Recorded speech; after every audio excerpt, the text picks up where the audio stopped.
네, 새 전문가분의 발제를 통해서 우리 한국 경제를 살아가고 있는 경제 주체들이 어떤 부분에 좀 위험이 있을지, 또 어떤 부분에 또 나름의 기회가 있을지를 명확히 들여다볼 수 있는 시간이 되었던 것 같습니다.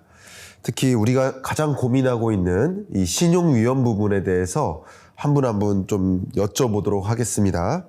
먼저 김필규 위원님께 발제 정말 잘 들었습니다. 지금 글로벌 리스크 워치상에서 최근 들어서 이 신용 위험이 계속 고조되고 있는 상황인데요. 뭐 가계 부문과 기업 부문 모두 다 신용 위험이 좀 고조되고 있는 상황이라고 볼 수 있겠습니다. 근데 부동산 PF 부문은 또 다른 전문가께 좀 여쭙도록 하겠고, 미국 상업용 부동산 시장의 이 부실 문제, 이게 계속 리스크 워치상에 잡히고 있는데, 특히 이 미국 부동산 미국 상업용 부동산 시장 중에서도 오피스 부문의 공실률이 뭐 최고치를 갱신하면서 이 부분에 대한 좀 위험성이 계속 고조되고 있습니다. 그래서 제가 여쭙고 싶은 것은, 미국 상업용 부동산 문제가 만약에 위기 상황으로 전개된다고 했을 때 그 부실이 일부분 한국 경제에도 영향을 미칠 텐데요. 그 부분들을 많은 시청자분들이 궁금해하실 겁니다. 그 위험이 만약에 미국으로부터 전이가 될 때 직접적 전이도 있겠고 간접적 전이도 있을 겁니다. 그래서 위원님이 보셨을 때 미국 상업용 부동산 시장의 그 부실 문제가 커지고 확산될 때 한국 경제에 어떻게 전이될 것이라고 혹시 예상하고 계시는지 고견을 좀 여쭙도록 하겠습니다. 네, 일단 지금 미국 상업용 부동산의 위험이 고조되는 부분들의 원인을 한번 들여다보면, 일단 팬데믹 이후에 이 소위 직장에서의 어떤 근무 여건 자체가 크게 변하면서 재택근무가 늘어났고요. 근데 우리나라 같은 경우에는 다 직장으로 돌아왔는데, 미국 같은 경우에는 재택근무가 크게 늘면서 상업용 부동산의 공실이 늘기 시작을 했고, 따라서 밸류가 떨어지면서 여기에 관련되는 전반의 리스크들이 확산되고 있는 모습을 보이고 있습니다. 이런 부분들은 일단 직접적으로 미국의 상업용 부동산에 대한 익스포저가 큰 소위 지방은행들에게 가장 직접적인 영향을 미치고요. 그래서 실리콘밸리 은행처럼 미국의 은행들의 부실화, 이런 것들은 글로벌 시장 전반에 영향을 미칠 가능성들이 좀 존재합니다. 두 번째는 사실은 국내의 경우에는 가장 큰 익스포저들이 어디에 있느냐 하면, 뭐 연기금을 포함한 많은 부분의 해외 부동산 펀드들에 있고요. 그래서 특히 이제 한국의 연기금이나 또는 기타 공제회 등등, 그리고 이제 은행을 포함한 금융기관들이 해외 상업용 부동산들에 투자를 했고, 이 규모 자체가 지금 굉장히 큰 것으로 이렇게 나타나고 있습니다. 그래서 일부의 펀드들 같은 경우에는 지금 소위 만기를 좀 연장시킨다든지 하는 부분들이 있었고, 특히 이제 조금 우려되는 부분 중에 하나는 전반적으로 이 투자들을 우리가 그 소위 선순위 시니어 부분에 투자한 것이 아니라 메자닌 피스에 상당 부분 많이 투자를 했고, 그래서 이를테면 여기에 지금 캐시플로우가 안 나오거나 또는 밸류가 떨어지거나 하는 부분들은 여기에 직접 투자한 이런 투자기관들의 손실로 이어질 가능성들이 높고요. 그다음에 간접적으로는 지방은행의 부실화 등등의 이슈가 글로벌 시장에 영향을 미치고, 이게 간접적으로 국내 크레딧 시장에도 영향을 미칠 것으로 이렇게 보고 있습니다. 네, 우리가 감지해야 될 가장 위험한 세계 경제의 약한 고리가 한국 경제에 어떻게 영향을 미칠 수 있을지 그 관계성을 좀 규명하시는데 방금 주신 김필규 위원님의 답변이 좀 참조가 되길 바랍니다. 그 다음은 김경무 실장님께 좀 여쭤보도록 하겠습니다. 발표해 주신 자료를 보면 특히 18페이지에서 정말 많은 산업별로 어떤 부분에서 좀 등급 상향이 기대되는지 뭐 이런 부분에 대해서 명확히 말씀해 주셔서 저도 도움이 되었습니다. 상대적으로 지금 현재 우리 경제에서 가장 관심이 주목되고 있는 부분에 대한 코멘트가 조금 적었던 것 같아서 제가 그 부분에 대해서 좀 추가적으로 질문 드리고자 합니다. 어쨌든 이 산업 전망이라는 것은 두 가지인 것 같아요. 하나가 실적, 그다음 두 번째 위험. 실적과 위험을 가지고 향후에 대해서 이제 전망을 할 텐데, 특히 최근 많이 기대를 갖고 있는 영역 중에 하나가 방산입니다. 지경학적 분절화라는 거대한 세계 경제 트렌드가 등장하면서 세계가 파편화되는 거죠. 그래서 많은 국가들이 스스로 국방비 예산을 늘려나가고, 국방비 예산을 늘려나가면 그게 자연스럽게 세계 방위 산업의 규모가 될 텐데요. 그러면서 이제 방산 산업에 대한 기대를 많이 갖고 있습니다. 그다음 두 번째로 제가 거론하고 싶은 것이 반도체입니다. 많은 빅테크 기업들이 AI 서비스를 확대해 나가는 과정에서 자연스럽게 AI 반도체의 수요가 집중적으로 늘어나고, 그리고 우리나라 같은 경우도 AI 반도체가 가동될 수 있도록 하는 HBM과 같은 고대역폭 메모리 반도체의 수요가 또 늘어나고 있어서 기회적인 품목들이 많이 있습니다. 그런 면에서 이 24년 업종별 산업 전망 세분화를 보면 방산 같은 경우는 그래도 굉장히 우호적이고 최상단에 위치해 있는 상대적으로 영역이라고 좀 평가가 되는데, 반도체 같은 경우는 상대적으로 덜 긍정적으로 평가를 하셨습니다. 혹시 이 부분에 대한 상향 조정할 가능성이 있으실지, 아니면 지금 이렇게 평가하고 계신 어떤 배경이 있으신지 여쭙고 싶습니다. 네, 이제 신평사가 발표하는 산업 전망에 대한 약간 개념 설명이 조금 필요할 것 같은데요. 사실 신평사가 이제 산업 전망을 사업 환경, 실적 전망, 등급 전망 이렇게 발표를 하게 되면 굉장히 전 산업에 걸쳐서 깊이 있게 이게 모든 거에 다 적용할 수 있는 산업 전망이다라고 생각하실 수도 있는데, 사실 신용평가사가 평가를 하는 평가 대상 기업을 초점을 맞춰서 평가를 하고 산업 전망을 발표를 하다 보니까 약간 실제 시장에서 느끼시는 산업 전망과 약간 괴리가 있을 수는 일단 있습니다. 특히 예를 들면 등급 전망이라고 하게 되면 등급을 받는 기업들을 대상으로 예를 들면 5개 있으면 이 5개의 등급이 올해 어떻게 움직일 것 이렇게 예측을 합니다. 그러다 보니까 반도체 같으면 사실 반도체 산업 부품 업체들도 많이 있을 수 있지만 저희가 이 반도체 업종에 들어가는 평가 대상 기업은 사실 한 개입니다. 하이닉스 반도체. 삼성전자마저도 지금 국내 등급을 받고 있지 않기 때문에 그 대상 기업이 하나다 보니까 사실 여기가 제가 아웃룩을 발표를 하면서도 이 회사 하나가 타겟이 돼서 약간 오해를 불러일 수 있는 부분이 있기 때문에 조심스러운 부분이 좀 있고요. 그래서 그런 특성이 있고, 기계방산도 사실 저희가 얼마 전까지만 해도 별도의 업종으로 분류하지 않고 분석을 했었는데, 사실 이제 기계방산이라고 묶은 것도 방산 하나로 초점이 맞춰지는 업체는 저희 등급 포트폴리오에서 굉장히 소수밖에 없습니다. 그렇다 보니까 약간 시장에서 느끼시는 거하고 저희의 아웃룩이 약간 좀 괴리가 있을 수 있는 부분은 있고요. 그래서 반도체가 실적이 바닥을 찍고 굉장히 가파르게 이제 올라갈 걸로 예상이 되는 거에 비해서는 이렇게 이제 낮다라고 찍은 부분에 이제 첫 번째 요인을 말씀드리면, 저희의 사업 환경 전망의 기본 개념은 상대적인 개념이 아닙니다. 지난해보다 올해 좋아졌다는 개념은 아니고요. 절대적인 관점에서 장기 사이클 측면에서 사업 환경 전망이 우호적이냐 비우호적이냐를 놓고 봤을 때는 아직까지는 중립적인 수준에 약간 미달하는 수준이다라고 해서 상대적으로 왼편에 와 있는 것이고요. 등급 전망이 아래 위로 좋으냐 낮으냐의 관점에서는 아까 말씀드려도 포트폴리오 회사가 워낙 적기 때문에 저희가 매핑하는 데 있어서 조금 약간 보수적으로 매핑을 했다. 이렇게 이해를 해주시면 좋겠습니다. 네, 말씀 감사합니다. 아마 시청자 여러분들께서 지금 현재 여러분들이 체감하고 계시는 뭐 주식시장에서 체감하거나 아니면 여러 실적 발표라든가 언론을 통해 확인하고 계시는 그런 어떤 정도의 관점과 등급 전망관의 그 차이 충분히 이해하셨을 거라고 생각이 됩니다. 이제 세 번째로 김은기 위원님께 질문을 드려보고자 합니다. 지금 뭐 많은 분들께서 금리 인하 시점에 대해서 가정을 하고 말씀을 해 주셨어요. 그래서 제가 오히려 드리고 싶은 질문은 뭐 여러 가지 금리 인하 시점이 하반기에는 도래할 것이다라고 우리가 거의 못 받고 있다시피 하고 있습니다. 물론 삼성증권에서는 5월로 지금 생각을 하고 계시지만 뭐 시장에서는 6월, 뭐 저 같은 경우는 한 7월 정도를 생각하고 있습니다.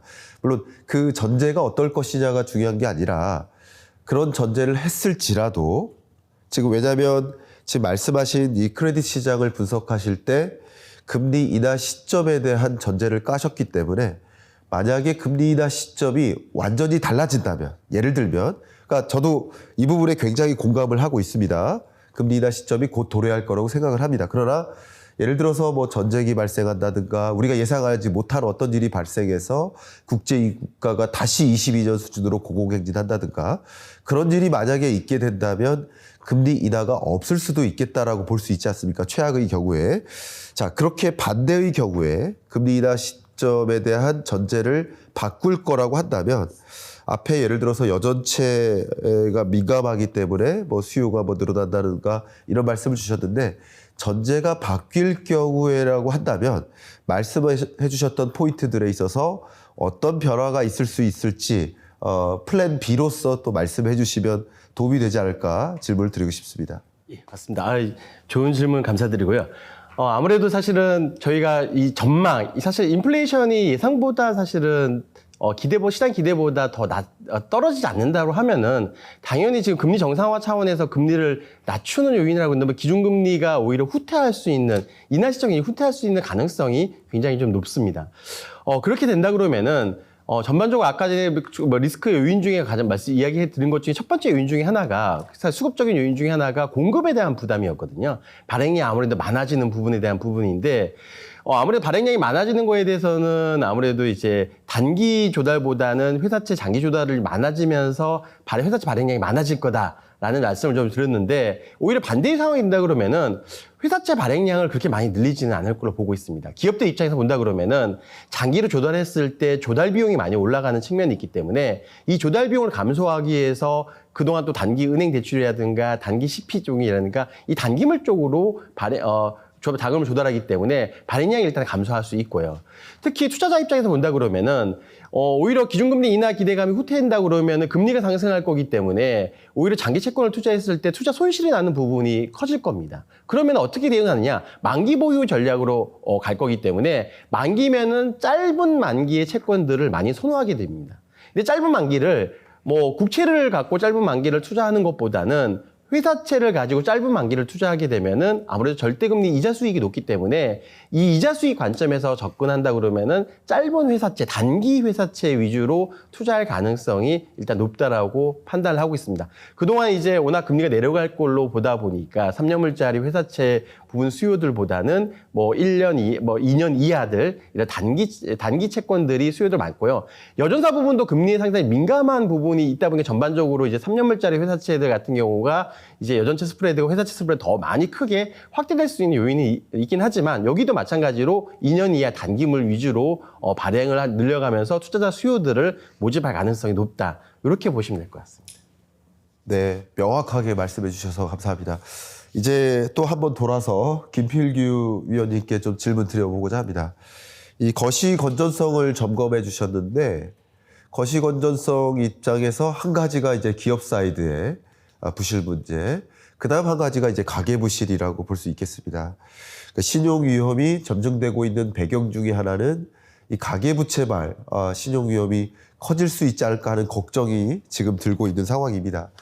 2023년 4분기 기준의 가계부채 규모가 막 발표됐는데 약 1,900조 원이 조금 안 되는 1,888조 원 정도로 현재 추산을 하고 있습니다. 가계 신용 기준으로. 자, 그럼 가계부채가 증가하고는 있습니다만 또 동시에 부실 우려를 점증할 수 있는 연체율이 또 늘어난다든가 취약차주의 가계부채 비중이 좀 늘어난다든가 전체 금융부채 가구 중에서도 취약차주의 비중이 또 늘어난다든가 여러 가지 좀 불안한 어떤 가계부채 문제에 대해서 24년에 우리가 걱정하지 않을 수 없는 상황입니다. 이게 다행인 것은 정부에서 이 가계부채 문제 증가 속도를 좀 잡기 위해서 스트레스 DSR을 적용합니다. 당장 26일부터 적용될 텐데 어쨌든 이 가계부채 문제가 금리가 조금 하향화가 되는 과정에서 추가적으로 규모가 커질 것인지 또 상환 능력에 제약이 있을 것인지, 혹은 스트레스 DSR을 적용하면서 자연스럽게 가계부채 문제를 조금 걱정하지 않고 좀 위안을 가져도 될 것인지, 이런 가계부채에 관한 신용위험 정도를 우리 김필규 위원님께 질문을 드리고 싶습니다. 예. 일단 저희 연구원에서 작년에 가계부채와 관련되는 심층적인 분석들을 한번 한 적이 있고요. 거기에 주된 특성 중에 하나가 일단은 젊은 층의 차주들의 비중이 늘고 있다, 급속하게 증가하고 있다 하는 부분들을 하고, 그럼에도 불구하고 이제 DSR이라든지 또는 DTI라든지 하는 이런 소위 지불 가능성들에 관련되는 지수들은 크게 악화되지는 않고 있다 하는 부분들이 있는데, 다만 이제 정책적으로 정부가 이런 스트레스 DSR을 도입한다든지 혹은 기타 다양한 DTI에 대한 규제를 도입한다든지 하는 부분으로 인해서 차주의 건전성들을 유지하려는 노력은 기울이고 있는데, 문제는 속도인 것 같습니다. 근데 다행히도 최근에 이제 부동산 가격이 하락되면서 과거에 굉장히 높았던 가계부채 증가율 자체는 조금 완화되는 듯한 모습을 보이고 있고요. 그럼에도 불구하고 전반적인 레벨이나 규모는 굉장히 큰 상황이어서 결국은 지속적으로 가계부채와 관련되는 부분에 어떤 정책적인 움직임들은 계속 지속될 가능성이 높다 하는 부분들이고, 그와 더불어서 사실은 위험 요인들이 조금 존재하는 게 가계부채보다는 사실은 자영업자와 관련되는 부분들이 과거의 팬데믹 이후에 자영업자들이 어떤 그 소위 기본적인 신용도도 좀 하락돼 있고, 그 다음에 지금 일시적으로 지불을 유예해 준 정책 등이 통해서 사실은 그동안의 뇌관이 좀 쌓여 있다 하는 부분들이 있거든요. 그래서 이게 이제 더 이상 이제 만기 연장을 안 해주고 이제 정상적인 상황으로 들어가는 타이밍이 지금 다가오고 있어서 이 부분이 특히 중소기업이라든지 또는 자영업자라든지 하는 부분들의 신용 위험들이 증가할 가능성은 굉장히 높다는 부분이고요. 그래서 가계부채도 문제이긴 하지만 결국 이 신용 위험들을 좀 증폭시킬 위험들이 존재하는 것들은 자영업자나 중소기업 부분들이 아닐까 하는 생각이 들긴 합니다. 예. 네, 말씀 감사합니다. 우리 가계부채, 기업부채 부분 가장 우리 한국 경제의 약한 고리라고 일컬어지는데, 가계부채 중에서도 자영업자 부채, 또 기업부채 중에서도 건설사, 중소기업들의 부채 문제 우리가 좀 예의주시하면서 다양한 의사결정을 내려야 되지 않을까 의견을 드립니다. 이제 김경무 실장님께 마이크를 좀 옮겨보고자 합니다. 제가 기업들을 만나면서 가장 많이 듣는 질문입니다. 또 저도 이제 유튜브를 운영하다 보니까 많은 독자분들로부터 질문을 받아요. 가장 많은 질문이 이겁니다. 왜냐하면 산업별로 크레딧을 전망해 주셨습니다만, 특히 건설과 금융 부분, 왜냐하면 부동산 부실이 여전하기 때문에 익스포저 되어 있는 금융사의 부실로도 연결될 수 있겠다. 이게 가장 우려되는 부분인데, 많은 분들의 질문은 뭐냐면 총선 이후입니다. 그러니까 총선 이전까지는 나름 관리가 되겠지만 총선 이후에 이게 하나 둘 도미노처럼 터지는 거 아니냐 하는 우려들을 많이 갖고 계시거든요. 어쨌든 김경무 실장님의 뷰로서는 이 건설과 금융 부분 가장 불안한 영역인데, 총선 이후 어떻게 혹시 시나리오를 그리고 계신지 여쭙고 싶습니다. 사실 총선 이전과 이후를 딱 나눠서 이렇게 입장이 정부 정책이 어떻게 바뀔 것이냐 이런 거를 말씀드리기 굉장히 조심스럽긴 하고요. 사실 과거에 저희가 이제 이 PF나 건설사 관련된 위기를 겪었던 게 2010년대 초반, 그때 이제 건설사들이 다수가 부실화되고 저축은행까지 여파를 미쳤던 사례 경험이 있는데요. 그때와 비교해 보자면 그래도 지금은 사실 위험이 좀 골고루 분산되어 있는 느낌이긴 합니다. 그때는 건설사와 저축은행 두 군데 완전히 집중돼 있었다면, 지금 일단 건설사들도 금융권으로 리스크를 많이 이제 넘긴 상황이거든요. 자체적으로 우발침을 100% 부담하지 않고, 그리고 이제 그 금융권 중에서도 저축은행뿐만 아니라 캐피탈, 은행, 보험 골고루 이제 나눠져 있기 때문에 금융 부분의 체력이 어느 정도 받쳐줄 수 있을 만한 여력이 그때에 비해서는 나아졌다고 생각합니다. 다만 이제 위기가 얼마나 세게 오느냐가 중요하겠지만, 그 위기의 강도가 과거와 다르게 크게 오지 않는다면 그때에 비해서는 전반적으로 구조 자체가 위기를 견딜 수 있는 환경은 돼 있다고 보고요. 그리고 총선이라는 정치적 이벤트와 관계없이 이미 지난 연말에 이제 태양건설이 워크아웃에 들어갔는데 그런 워크아웃이 들어가는 과정에서도 사실 이거를 총선 이후로 미뤄야 되겠다라고 하면 워크아웃을 사실 가지 않을 수도 있었겠지만 지금 정책 당국의 입장은 아무래도 지난해까지는 부실 이연에 초점이 있었다면 올해부터는 선별적으로 구조조정을 간다라는 거를 거의 이제 천명하는 상황이기 때문에 그 총선이라는 이벤트와 관계없이 리스크를 잘 관리해가는 방향으로 기조를 잡고 있다고 생각합니다. 그래서 금융업권도 이제는 충당금 설정을 좀 더 적극적으로 해라라는 메시지를 던지고 있기 때문에 그 정치적 이벤트와 관계없이 리스크를 잘 조절하는 방향으로 계속적으로 연속적으로 흘러갈 것으로 예상을 하고 있습니다. 네, 말씀 감사합니다.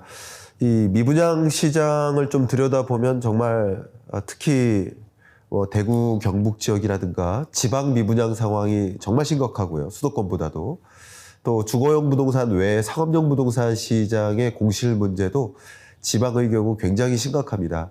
그러면 지방 건설사에 익스포저 되어 있는 부동산 PF 혹은 브릿지론과 같은 그런 지방 금융사, 저축은행을 비롯한 이 금융사들의 부실 문제가 또 하나둘 이슈화 될 수 있겠는데 여러분들이 그런 것들을 굉장히 중요한 2024년에 관전 포인트로서 위기 요인으로서 삼고 잘 모니터링해 주시면서 대응할 필요가 있지 않을까 의견을 드립니다. 자, 끝으로 김은기 수석님께 질문 드리고자 합니다. 앞서 여러 가지 우리가 우려해야 될, 걱정해야 될 위험 요인들을 많이 진단했습니다. 29페이지에서 제시를 해 주신 것처럼 우량 등급과 또 비우량 등급 간의 양극화가 전개되고 있다. 여기서 우리가 나름의 기회 요인을 찾아볼 수 있지 않을까. 그래서 29페이지에 있는 왼쪽 그래프에서 기회 요인을 좀 우리가 발굴할 수 있지 않을까라는 것을 이제 포인트로 삼고 싶은데요. 제가 맞게 봤다면 이 부분에 대한 기회적인 측면의 제안을 해주시면 어떨까 의견을 드립니다. 최근 들어서 이제 레고랜드 사태 때를 보시면은 레고랜드 사태는 모든 시장이 사실은 회사 시장이 다 경색이었거든요. 그때는 뭐 우량 등급이든 비우량 등급을 가릴 것 없이 회사채 발행도 안 되고 시장 유통도 안 됐던 그런 시장이었는데 일단 정부 정책을 통해서 어느 정도 시장 안정화가 이루어진 첫 번째 단계가 우량 등급 위주로 사실 회사채 시장이 개선됐던 측면입니다. 그러면서 이 우량 등급 위주로 개선이 되면서 우량 등급 스프레드 가격이 낮아지면서 양극화들이 오히려 심화되는 측면이 좀 있거든요. 근데 이제 그 초기에 이제 다시 이제 태양건설 사태 이슈 이후에 전반적으로 시장이 다시 경색될 거라는 우려감들은 굉장히 컸었는데 올해 연초에 이제 회사채 시장을 살펴보시면은 AA 등급 이상의 스프레드는 그렇게 크게 급등하지는 않았고 오히려 시장 수요들이 몰리면서 스프레드가 오히려 좀 축소되는 그런 경향들을 보였고요. A 등급 회사채도 보시면은 우량그룹 계열사들 위주로 굉장히 좀 좋은 성과들을 보이는 것도 좋은 이제 회사채 수요들을 보이는 것도 어떻게 보면은 이런 그 위험 요인에도 불구하고 시장은 오히려 이런 기회를 찾기 위해서 계속 투자를 계속적으로 해오고 있다. 이런 현상으로 보시면 될 것 같습니다. 물론 저희가 이제 이 리스크 요인 중에 하나도 이 양극화에 대한 장기화 부분에 대해서는 아주 우려감들을 포함하고 있거든요. 그렇지만 지금 사실 이 차트 이전에 보시면은 정부가 굉장히 큰 대규모의 시장 안정 정책들을 유지하고 있는 측면을 감안해 본다 그러면은 어느 정도 이 장기화 이 양극화에 대한 장기화 부분에 대해서도 어느 정도 좀 대응을 하고 있다라는 생각들을 좀 하고 있고요. 아까 부동산 관련됐던 그 PF 이슈에도 마찬가지로 요즘은 이제 모든 PF 이슈에 따른 이제 뭐 증권사, 뭐 캐피탈사들 아니면 뭐 건설사들에 대한 이슈들이 있다고 하지만 지금은 어떻게 보면은 대형사와 중소형사로 좀 구분이 돼서 자기 자본 여력이 큰 아니면은 이익 규모라든가 아니면 어느 정도 그동안 이제 영업이익을 통해 가지고 재무적 안정성을 충분히 확보되어 있는 AA 등급 이상은 오히려 또 투자에는 기회를 보는 그런 요인들이 좀 많이 좀 나오고 있다. 이렇게 판단해 보시면 될 것 같습니다. 네, 말씀 감사합니다. 벌써 마칠 시간이 가까워지고 있는데요. 저도 감기가 걸렸지만 아까 모두에 말씀드린 것처럼 우리 한국 경제도 감기에 걸린 것 같습니다. 경제 주체들이 다 감기에 걸려 있는데 환경, 우리가 걸어야 될 이 환경도 살얼음판처럼 위험 요인이 많이 있는 것 같습니다. 세 분의 연사 전문가분들을 통해서 우리 앞에 놓여져 있는 이 환경이 어떤 위험 요인들이 존재하는지 명확히 우리가 모니터링할 수 있는 계기가 된 것 같고, 또 그 안에서도 우리가 찾아갈 수 있는, 잡을 수 있는 기회 요인도 확인할 수 있지 않았을까, 이렇게 의견을 드리면서 오늘 정말 의미 있었던 2024 더벨 크레딧 포럼 마무리하도록 하겠습니다. 감사합니다.